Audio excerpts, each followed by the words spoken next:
दोस्तों अब हम बढ़ने वाले हैं हमारे नेक्स्ट चैप्टर की तरफ जिसका नाम है सप्लाई एनालिसिस। अब यहाँ पे इस चैप्टर की अगर मैं बात करूँ तो इस चैप्टर में बेसिकली हम देखने क्या वाले हैं, इस चैप्टर में बेसिकली हम सारे कंसेप्ट देखेंगे, सारी चीजें देखेंगे और ये चैप्टर को भी हम बहुत ही अच्छी तरीके से कवर करेंगे। अगर आपने मेरी सीरीज फॉलो की होगी तो ऑलरेडी मैंने 10-10 मार्क्स का पहले 2 चैप्टर्स कराए, 20 मार्क्स का मैंने काम खत्म कर दिया और फिर 3 और 3B करवा दिया, यानी 12-12 मार्क्स का वेटेज कैरी करता है। यानी टोटल अगर मैं बात करूँ तो अब तक मैंने आपके 44 मार्क्स का जो काम है खत्म कर दिया है। अगर ये चैप्टर भी आप कर लेते हो तो 54 आराम से कर लेते हो। अगर इतने भी चैप्टर आप करके जाते हो 54 प्लस 20 आपकी एबीटी की मान लो 54, 64, 74 आप आराम से स्कोर करते हो आउट ऑफ 100। ठीक है, अब चलो ये करके यहाँ पे चीजों की शुरुआत करते हैं। सबसे पहली चीज क्या दिया, मीनिंग ऑफ सप्लाई।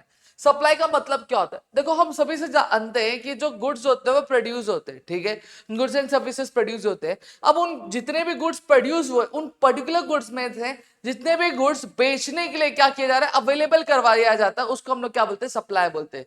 जैसे फॉर एन एग्जांपल अगर मैं यहाँ पे बात करता हूँ कि टोटल अगर मेरी फैक्ट्री है, उस मेरी फैक्ट्री में मैंने क्या किया, मैंने जो टोटल गुड्स प्रोड्यूस किए वो प्रोड्यूस किए मैंने 100।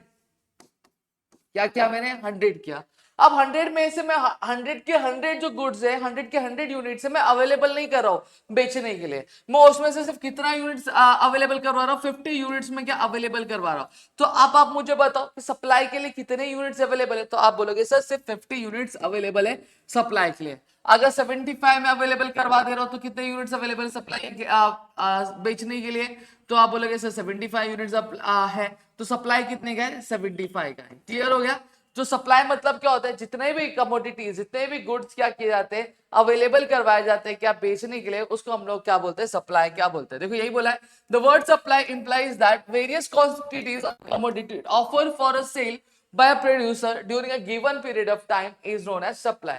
सप्लाई का मतलब जब कभी भी जितने भी गुड्स क्या करता है, एक प्रोड्यूसर क्या अवेलेबल करवाता है क्या बेचने के लिए एक पर्टिकुलर पीरियड ऑफ टाइम में, उसी को हम लोग सप्लाई बोलते हैं, जो अभी हमने थोड़ी देर पहले समझा। अब सप्लाई शेड्यूल क्या होता है, सेम चीज जिसे हमने डिमांड शेड्यूल पढ़ा था। डिमांड शेड्यूल क्या दिखाता है, डिमांड शेड्यूल बेसिकली एक टैबुलर रिप्रेजेंटेशन होता था जो हमें रिलेशन फंक्शनल रिलेशनशिप बताता है किसमें, प्राइस ऑफ ए कमोडिटी और डिमांड क्वांटिटी डिमांडेड के बीच में। सप्लाई शेड्यूल क्या होगा, अगेन सेम चीज होगी क्या कि its supply schedule is a tabular representation which shows the functional relationship between the price of a commodity and the commodity made available for the supply is known as the supply schedule. Clear हो गया। अब individual supply schedule क्या होगा, अब बहुत सारा अब बहुत बड़ा मार्केट है, उस पर्टिकुलर मार्केट में कई सारे प्रोड्यूसर्स होंगे, ठीक है। अब एक पर्टिकुलर प्राइस पे एक इंडिविजुअल प्रोड्यूसर कितनी क्वांटिटी क्या अवेलेबल करवा रहा है बेचने के लिए, ठीक है, या फिर कितनी क्वांटिटी अवेलेबल कर रहा है, कितनी क्वांटिटी अवेलेबल कर रहा है बेचने के लिए या फिर सप्लाई कर रहा है, उसको हम लोग क्या बोलते हैं, इंडिविजुअल सप्लाई शेड्यूल क्या बोलते हैं। जैसे फॉर एन एग्जांपल मार्केट में 100 सप्लायर्स है, कितने सप्लायर्स, 100 सप्लायर्स है, 100 प्रोड्यूसर, उनमें से एक जो प्रोड्यूसर है वो 10 रुपए में, ठीक है, जब उस पर्टिकुलर कमोडिटी का दाम 10 रुपए है तो सप्लाई कितना कर रहा है, वो कर रहा है 100 यूनिट सप्लाई कर रहा है। जब 20 हुआ तो कितना यूनिट करवा रहा है, 200 यूनिट्स। जब 30 हुआ तो कितना हो गया, 300 यूनिट्स। तो अब यहाँ पे हम सारे मार्केट में जितने प्रोड्यूसर सबकी स्टडी कर रहे क्या, नहीं, हम एक इंडिविजुअल प्रोड्यूसर की स्टडी कर रहे हैं, तो इसी चीज को हम लोग क्या बोलते हैं, इंडिविजुअल सप्लाई क्या बोलते हैं। क्लियर हो गया। देखो यही बोला है, individual supply schedule refers to a tabular presentation showing various quantities of a commodity that a producer is willing to sell at the various prices during a given period of time। ठीक है। अब market supply schedule क्या होता है, अब ये भी basically again मैं बात करूं एक टैबुलर प्रेजेंटेशन है जो हमें बताता है कि मार्केट में जितने भी प्रोड्यूसर्स हैं वो कितनी क्वांटिटी क्या अवेलेबल करवा रहे बेचने के लिए या फिर कितनी क्वांटिटी वो सप्लाई कर रहे अलग अलग प्राइजेस पे, उस स्टडी को हम लोग क्या बोलते हैं, आपका मार्केट सप्लाई शेड्यूल क्या बोलते हैं। अब डिटर्मिनेंट्स ऑफ सप्लाई मतलब क्या हो गया, ऐसी कौन सी चीज है जिसकी वजह से सप्लाई बढ़ता है या फिर कम होता है, उनको बारे में पढ़ेंगे।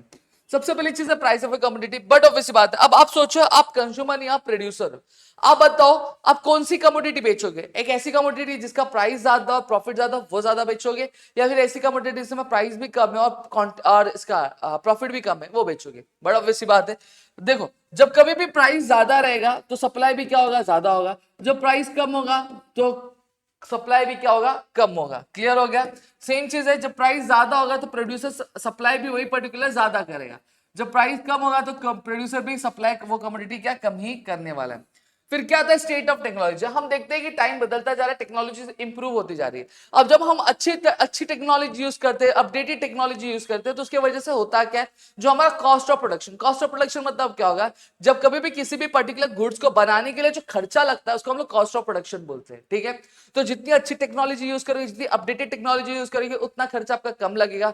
जब खर्चा कम लग रहा है मतलब प्रॉफिट ज्यादा होगा, तो सप्लाई बढ़ेगा कि कम होगा, बट ऑब्वियसली बात बढ़ेगा। जब आप आउटडेटेड टेक्नोलॉजी यूज करोगे तो आपका खर्चा क्या होगा, मैक्सिमम खर्चा होगा। तो वहां पे अगर हम बात करें तो आपका प्रॉफिट क्या होगा, कम होगा। जब प्रॉफिट कम होगा तो आप बीइंग अ प्रोड्यूसर वो गुड्स बेचोगे क्या, नहीं बेचोगे ही नहीं, तो सप्लाई क्या हो जाएगा, कम हो जाएगा। फिर कॉस्ट ऑफ प्रोडक्शन, बड़ा ऑब्वियस बात है, अगर आपका कॉस्ट ऑफ प्रोडक्शन बढ़ रहा है तो यानी आपका खर्चा बढ़ रहा है, और खर्चा बढ़ रहा है मतलब प्रॉफिट क्या आपका कम है, तो आप वो गुड्स को बेचोगे नहीं, वो गुड्स अवेलेबल करवाओगे सप्लाई पे, नहीं तो सप्लाई कम हो जाएगा। वही कॉस्ट ऑफ प्रोडक्शन अगर कम हो रहा है, ठीक है, तो मतलब आपका प्रॉफिट बढ़ रहा है, प्रॉफिट बढ़ रहा है मतलब आपको फायदा ज्यादा। अब जो चीज फायदा ज्यादा देगी उसको सप्लाई करोगे कि नहीं करोगे, करोगे। फिर उसके बाद क्या है, इंफ्रास्ट्रक्चर फैसिलिटीज। इंफ्रास्ट्रक्चर फैसिलिटीज में क्या लिखा है देखते हैं, ठीक है। Infrastructure in the form of transport, communication, power etcetera influences the production process as well as supply. Shortage of this facilities decreases supply and vice versa. सही बात है ना भाई। इंफ्रास्ट्रक्चर किसमें, आपकी ट्रांसपोर्ट हो गया, कम्युनिकेशन हो गया, पावर हो गया, बाकी सारी चीजें, ये सारी चीजें प्रोडक्शन में हमें बहुत ज्यादा हेल्प करती है।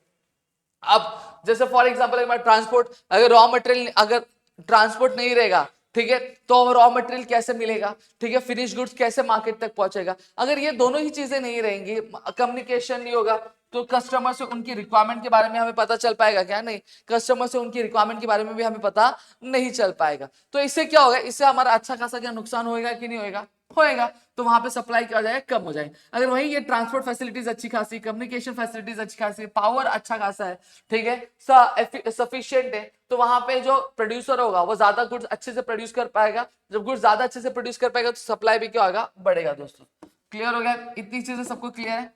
फिर नेक्स्ट क्या आता है, गवर्नमेंट पॉलिसी। बट ऑब्वियसली बात है, अब गवर्नमेंट की पॉलिसी, अगर गवर्नमेंट क्या कर रही है, अनफेवरेबल गवर्नमेंट पॉलिसी ला रही है, जिसकी वजह से सप्लाई में क्या हो रहा है, प्रोड्यूसर को एक हेल्प मिल रही है, एक बूस्ट मिल रहा है, तो बट ऑब्वियसली बात है सप्लाई बढ़ेगा।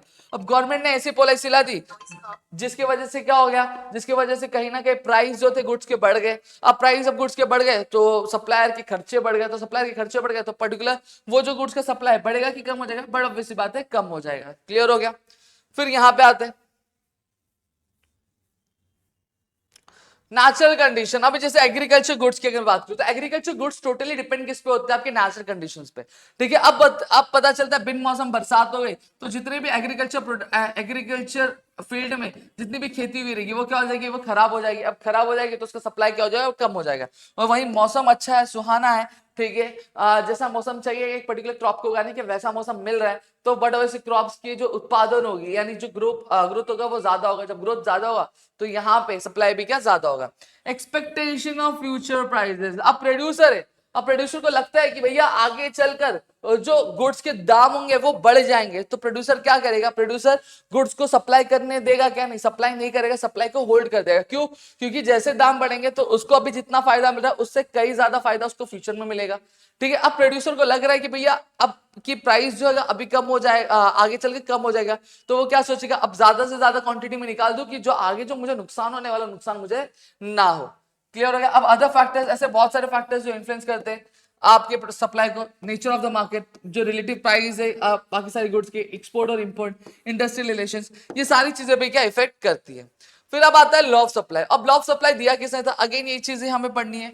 ये दिया गया था प्रोफेसर अल्फ्रेड मार्शल द्वारा, उनकी बुक प्रिंसिपल ऑफ इकोनॉमिक्स द्वारा, जो कौन सी ईयर में पब्लिश हुई थी, ईयर 1890 में क्या पब्लिश हुई थी, ठीक है। ये जो लॉ एक्सप्लेन क्या करता है, रिलेशनशिप एक्सप्लेन करता है प्राइस और क्वांटिटी सप्लाई के बीच में। लॉ ऑफ डिमांड क्या एक्सप्लेन करता था, आपका रिलेशनशिप एक्सप्लेन करता था प्राइस और क्वांटिटी डिमांडेड के बीच में।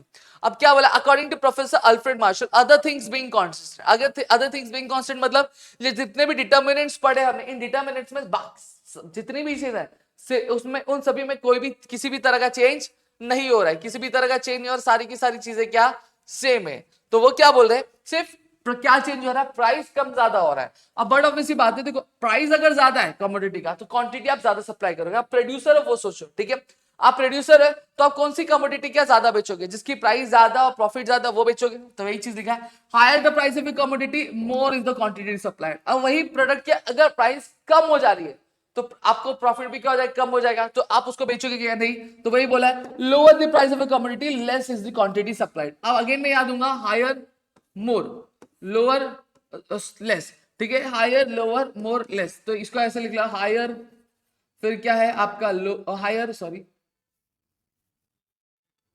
हायर मोर, हायर का ऑपोजिट लोअर और मोर का ऑपोजिट लेस, ठीक है। Higher the price of a commodity more is the quantity supplied, lower the price of a commodity less is the quantity supplied. बस इतना ही लिखना, इसके अलावा कुछ नहीं करना, और इस तरीके से करोगे तो आपकी चीजें हो जाएंगी। सेम चीज का अजम्पशन बोला है क्या, कांस्टेंट कॉस्ट ऑफ प्रोडक्शन, मतलब ना कॉस्ट ऑफ प्रोडक्शन जो जितना पहले लग रहा था उतना ही होना चाहिए, उसमें किसी भी तरह का चेंज नहीं होना चाहिए, ना तो वो ज्यादा बढ़ना चाहिए, ना तो वो बढ़ना चाहिए, ना तो वो कम होना चाहिए, जैसा है उतना ही होना चाहिए। कांस्टेंट टेक्निक ऑफ प्रोडक्शन, जो टेक्नोलॉजी हम यूज कर रहे थे प्रोडक्शन करने के लिए वो सेम रहनी चाहिए, उसमें भी किसी भी तरह का चेंज नहीं होना चाहिए, ना अपग्रेड करना है ना डिग्रेड करना है। वेदर कंडीशन भी सेम रहनी चाहिए, वेदर कंडीशन में भी किसी भी तरह का चेंज नहीं होना चाहिए, ठीक है। फिर उसके बाद no change in the government policy, government policy में भी किसी भी तरह का चेंज नहीं होना था, वो जैसा था पहले वैसे ही रखना है हमें, ठीक है। No change in transport cost, transportation का जो कॉस्ट है एक जगह से दूसरी जगह माल को ले जाने का, वो भी खर्चा ना बढ़ना चाहिए ना कम होना चाहिए। और price of other goods remain constant, अब जितने भी गुड्स मार्केट में अवेलेबल है उन सभी के जो प्राइसेस होने चाहिए वो कांस्टेंट होने चाहिए, उनमें भी किसी भी तरह का बदलाव हमें देखना नहीं मिलना चाहिए। दोस्तों फिर एक बार स्टार्ट करते हैं, पता नहीं क्यों मैंने रिकॉर्ड तो किया वही पता, आधा रिकॉर्ड हुआ आधा नहीं रिकॉर्ड हुआ, नॉट एन इश्यू, कोई बात नहीं, चलो कर लेंगे, कोई दिक्कत नहीं है, ठीक है। So let's have that no future expectation. देखो सेलर जो होता है उसको कोई भी फ्यूचर एक्सपेक्टेशन नहीं होनी चाहिए कि प्राइस बढ़ेगी या फिर कम होगी, ठीक है। अगर प्राइस, अगर उसको लग रहा है कि आगे चल के प्राइस बढ़ेगी तो बट ऑब्वियस बात है आज की डेट में प्राइस बढ़ने के बावजूद भी क्या करेगा, वो स्टॉक होल्ड करके रख देगा, उतना सप्लाई नहीं करेगा, ठीक है। सप्लाई शेड्यूल की बात कर लेते, सप्लाई शेड्यूल ऑलरेडी मैंने आपको यहाँ पे बता देता हूँ। देखो अब डिमांड में जब हम देखते थे, हम क्या देखते थे, जैसे जैसे प्राइस बढ़ता था वैसे वैसे डिमांड जो होता था कम होता जाता था, लेकिन यहाँ पे हमें उल्टा दिखाई देता है, हमें देखने ये मिलता है जैसे जैसे प्राइस बढ़ रहा है वैसे वैसे जो सप्लाई ऑफ कमोडिटी यानी सप्लाई जो था वो बढ़ता जा रहा है, 100 फिर 200 फिर 300 फिर 400 फिर 500 हमें क्या बढ़ता हुआ दिखाई दे रहा है। तो यहाँ पे हमें क्या देखने मिल रहा है, हमें डायरेक्ट रिलेशनशिप देखने मिल रहा है। कौन सा रिलेशन देखने मिल रहा है हमें, डायरेक्ट रिलेशन क्या देखने मिल रहा है, जहां पर हम ये देख रहे हैं कि जैसे जैसे प्राइस बढ़ रही है वैसे वैसे जो सप्लाई है वो भी क्या बढ़ता हुआ हमें दिखाई दे रहा है। क्लियर हो गया। और यहाँ पे चलो मैं ग्राफ की भी बात करता हूँ, वाई एक्सिस पे अगर हम बात करें तो प्राइस है रुपीज में, एक्स एक्सिस पे अगर हम बात करें तो क्वांटिटी सप्लाइड जो है वो यहाँ पे हमें क्या बताया गया, ठीक है। अब हमने देखा कि 10 रुपए पे क्वांटिटी कितना सप्लाई किया, 100 सप्लाई किया, तो देखो ये दोनों एक दूसरे के साथ मिल रहे हैं। 20 रुपए पे 200 सप्लाई किया, देखो दोनों यहाँ पे मिल रहे हैं, ठीक है। 30 रुपए पे 300। अब यहाँ पे हमें क्या देखने मिल रहा है, हम नीचे से ऊपर की तरफ बढ़ते हुए दिखाई दे रहे हैं हम लोग, हाँ या ना। तो जो स्लोप है वो कौन सी डायरेक्शन में जा रहा है, अपर डायरेक्शन में जा रहा है, कहां से, आपके लेफ्ट टू राइट जा रहा है। लेफ्ट टू राइट कैसे पता चले, ये मेरा लेफ्ट हैंड है ये मेरा राइट हैंड है, तो लेफ्ट क्या नीचे, अब सप्लाई का जो लेफ्ट वाला वो नीचे की साइड है, नीचे से ऊपर जा रहा है, तो हम लोग क्या बोलेंगे लेफ्ट टू राइट क्या जा रहा है। क्लियर हो गया, तो ये बता दिया मैंने। अब एक्सेप्शंस देखते हैं। अब एक्सेप्शंस मतलब क्या होता है, बेसिकली एक्सेप्शंस मतलब जब कभी भी ये क्या बोल रहा है, जो लॉ ऑफ सप्लाई ये इन पर्टिकुलर चीजों पे अप्लाई नहीं होता, सही प्रूव नहीं होता। सप्लाई ऑफ लेबर, अब ये क्या बोलता है, ये बोलता है कि देखो जैसे जैसे वेज के रेट्स बढ़ेंगे तो जो लेबर होगा वो ज्यादा काम करेगा, क्या ज्यादा से ज्यादा काम करेगा, लेकिन एक पर्टिकुलर टाइम पे आने के जब उसकी जो वेज होगी वो बढ़ जाएगी, जितना उसको चाहिए उतना बढ़ जाएगी, तो उस कंडीशन में जो सप्लाई होगा, मतलब जो वर्किंग आवर होगा उसका अब वो रेज नहीं होगा, वो क्या हो जाएगा, वो आपका रुक सा जाएगा, यानी लिमिटेड हो जाएगा, ठीक है। और या फिर कम भी हो सकता है, समझ में आ गया। तो यहाँ पे जब सप्लाई बढ़ रहा था, वर्किंग आवर बढ़ रहा था, तो जो सप्लाई कब है वो अपर डायरेक्शन स्लोप कर रहा था, लेकिन जब मैक्सिमम वेज होने के बाद भी जब वर्किंग आवर बढ़ रहे नहीं थे, तो वहां पे जो सप्लाई कब होगा वो क्या होगा, बेंड करेगा, क्या बैकवर्ड साइड क्या बेंड करेगा दोस्तों। फिर यहां पे आता है आपका क्या, यहाँ पे आता है आपका एग्रीकल्चर गुड। सही बात है, जब कभी भी वेदर में अनफेवरेबल चेंजेस हो रहे हैं तो जिसकी वजह से खेती क्या होती है, बर्बाद हो जाती है, तो इसकी वजह से जो मार्केट में गुड्स एंड सर्विस गुड्स का, एग्रीकल्चर गुड्स का जो सप्लाई है वो कम हो जाता है। हालांकि प्राइस बहुत ज्यादा हो जाती है लेकिन सप्लाई क्या होता है, कम होता है। तो क्या लॉ ऑफ सप्लाई इसमें अप्लाई होता है, नहीं होता। अर्जेंट नीड फॉर कैश, अगर मैं एक सप्लायर हूं, मुझे जल्द बहुत ही अर्जेंट क्या पैसे की जरूरत है, तो ये कंडीशन आ सकती है कि मैं जहां पर कम दाम में भी ज्यादा ज्यादा क्वांटिटी में क्या बेच दूं। फिर क्या आता है पेरिशेबल गुड्स, पेरिशेबल गुड्स मतलब एक ऐसे गुड्स जो जल्दी खराब हो जाए, ज्यादा टाइम तक चलते हैं, जैसे सब्जियां हो गई, दूध हो गया, ठीक है। अब ये जो सेलर होते हैं, इनके जो सेलर होते हैं वो क्या सोचते हैं, जैसे जैसे दिन से रात होने लगती है तो वो ये सोचते हैं कि रात होते ही वो क्या करते हैं, ज्यादा ज्यादा क्वांटिटी का बेचने की कोशिश करते हैं कम दाम पर। क्यों, क्योंकि उनका मोटिव ये रहता है कि भैया अगर ज्यादा फायदा नहीं हो रहा तो नुकसान भी नहीं होना चाहिए। फिर क्या आता है रेयर गुड्स। रेयर गुड्स मतलब क्या होता है, ऐसे एंटिक पीस होते हैं। अब रेयर गुड्स अगर मैं बात करूं, ये लिमिटेड होते हैं, ठीक है, हालांकि इनके जो प्राइसेस होते हैं बहुत ज्यादा होते हैं। लॉ सप्लाई का बोलता है प्राइस ज्यादा तो सप्लाई भी ज्यादा है, लेकिन रेयर गुड्स का प्राइस तो ज्यादा है लेकिन सप्लाई उतना है क्या, नहीं, सप्लाई उतना नहीं है, तो लॉ ऑफ सप्लाई यहाँ पे भी अप्लाई नहीं होता। अब वेरिएशन सप्लाई मतलब जब कभी भी प्राइस क्या होती है, जब कभी भी सप्लाई कम या फिर ज्यादा होता है। क्यों? क्योंकि प्राइस बढ़ रहा है या फिर कम हो रहा है, बाकी सारे फैक्टर्स क्या कांस्टेंट है, तो उसको हम लोग वेरिएशन से सप्लाई बोलते हैं। देखो एक्सपांशन ऑफ सप्लाई मतलब क्या होता है, जब कभी भी क्या हो रहा है, क्वांटिटी जो है सप्लाई की बढ़ रही है, सप्लाई बढ़ रहा है। क्यों? क्योंकि प्राइस बढ़ रहा है और बाकी सारे फैक्टर्स क्या कांस्टेंट है, तो उसको हम लोग एक्सपांशन ऑफ सप्लाई बोलेंगे। कॉन्ट्रैक्शन ऑफ सप्लाई किसको बोलेंगे, जब कभी भी प्राइस क्या, सॉरी, सप्लाई क्या हो रहा है, कम हो रहा है, क्योंकि प्राइस कम हो रही है और बाकी सारे फैक्टर्स कांस्टेंट है, तो उसको हम लोग क्या बोलेंगे, कॉन्ट्रैक्शन ऑफ सप्लाई क्या बोलेंगे। चेंजेस इन सप्लाई मतलब क्या हो गया, जब कभी भी क्या हो रहा है, सप्लाई कम या फिर ज्यादा हो रहा है। क्यों? क्योंकि बाकी सारे फैक्टर्स में क्या हो रहा है, कुछ चेंजेस हो रहे हैं और जो प्राइस है वो क्या है, वो कांस्टेंट है, तो उसको हम लोग क्या बोलेंगे, चेंजेस इन सप्लाई बोलेंगे। इंक्रीज इन सप्लाई मतलब क्या होता है, जब कभी भी क्या सप्लाई बढ़ रहा है, जब कभी भी सप्लाई बढ़ रहा है। क्यों? क्योंकि बाकी सारे फैक्टर्स में क्या हो रहा है, फेवरेबल चेंजेस हो रहे हैं और जो प्राइस है वो कांस्टेंट है, तो उसको हम लोग इंक्रीज इन सप्लाई बोलेंगे। डिक्रीज इन सप्लाई मतलब क्या होता है, जब कभी भी सप्लाई क्या हो रहा है, कम हो रहा है, क्योंकि बाकी सारे फैक्टर्स में अनफेवरेबल चेंजेस हो रहा है और प्राइस क्या है, कांस्टेंट है, तो उसको हम लोग डिक्रीज इन सप्लाई क्या बोलेंगे।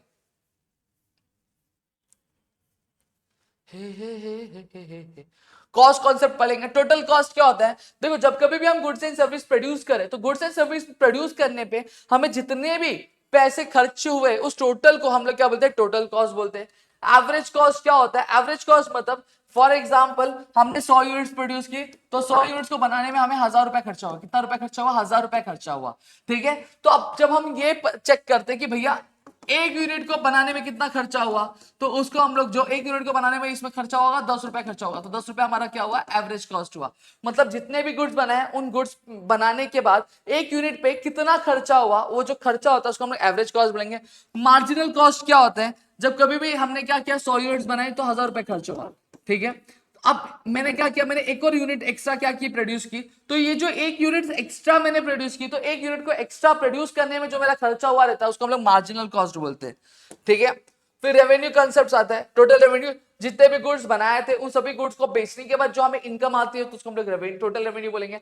एवरेज रेवेन्यू क्या होता है, एक यूनिट बेचने पर हमें कितनी इनकम मिली उसको हम लोग क्या बोलते हैं, एवरेज रेवेन्यू बोलेंगे।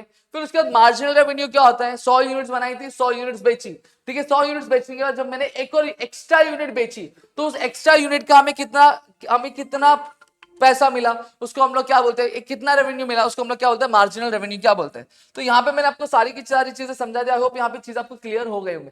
तो मिलेंगे हमारे अगले वीडियो में, तब तक के लिए घर पर सुरक्षित, अपना ध्यान रखना दोस्तों। जय हिंद दोस्तों।